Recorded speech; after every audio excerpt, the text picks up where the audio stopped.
she has a program for teaching other people like me how to write poems and children. She goes to schools across the region, across Ontario.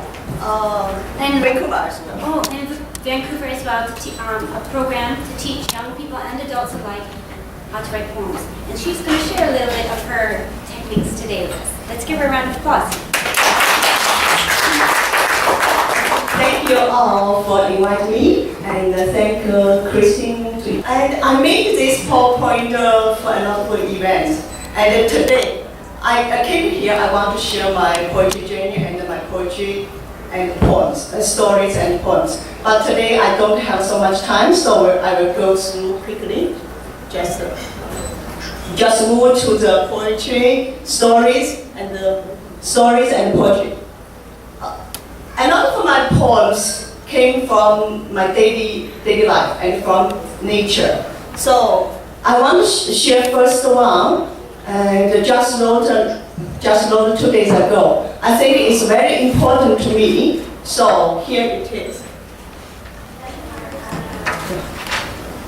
My accent, it is charming, I assure you.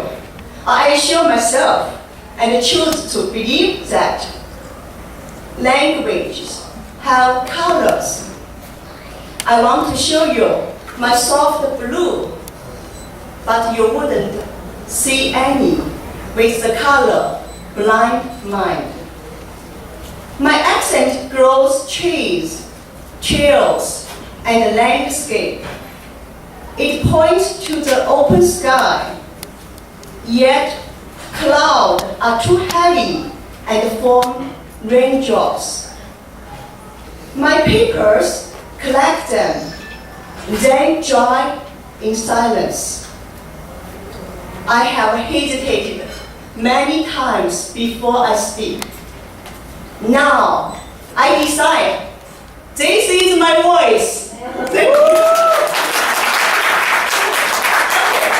Now, I want to share a story. It's a few years ago, when my son was 5 years old. He asked us for pets, but we are so busy, so we couldn't afford it. So we bought him golden fish. Fish is not a pet. So I felt sorry for my son and for the fish. Later on, I feel our human beings are like fish, live isolated. So I wrote this poem, Fish in a House. You named me once, then forgot. I don't blame you. What's the point of naming a fish? You dutifully feed me. I should thank you, I guess. No matter how cold the water. Now and then, I worry I'll outlive you. This house is another water tank. You don't have any bills. When nights come, you dream and I dream too. There, I teach you how to swim, how to live empty. Thank you. Now I want to share another story.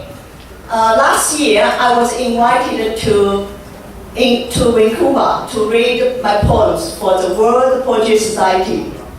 The host told me an interesting story about my poem. She said that a lady called her, asked her to thank me because the poem saved her life. So now I want to share this poem. After reading Ted Hughes' Full Moon and Little Frida, I fall in love with you, moon. Seeing you step back like a timid artist, listening to the night, you come out, a pale, lifted. Moon, they're gone. They left you watching over the village.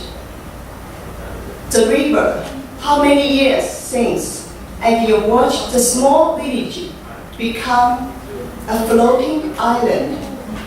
Among rows of windows, the night flows, yet I I'm wide awake. How much I want to imitate the big pole, dancing with his white sleeves, a humming from his burning heart, night after night, inviting you for a drink. The wine never drank, yet he drowned in the silver river. Moon, lift your bucket once more, come out once more. I won't make a sound.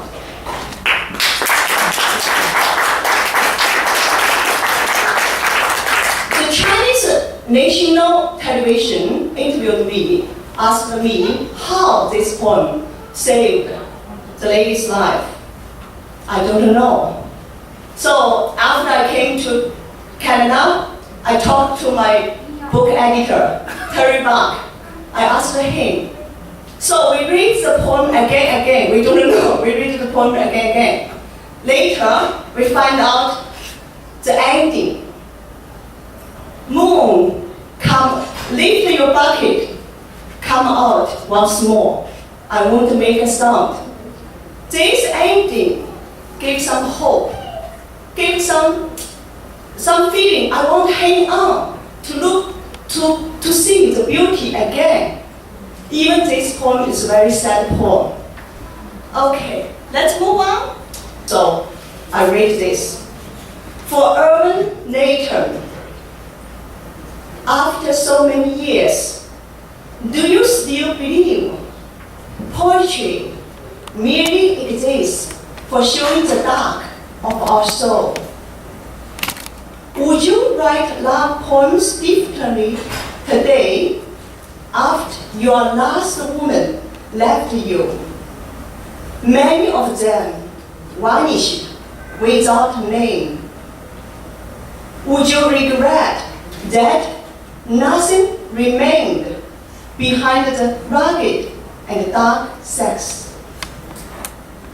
Miss Layton, I try to picture you, a cold face with bold eyes. But I always end my painting with mixed blue, red, and white. I want to believe all these are in your veins and in impulses. I long to show you the opposite. Before poetry found me, I was nearly drowned in dark.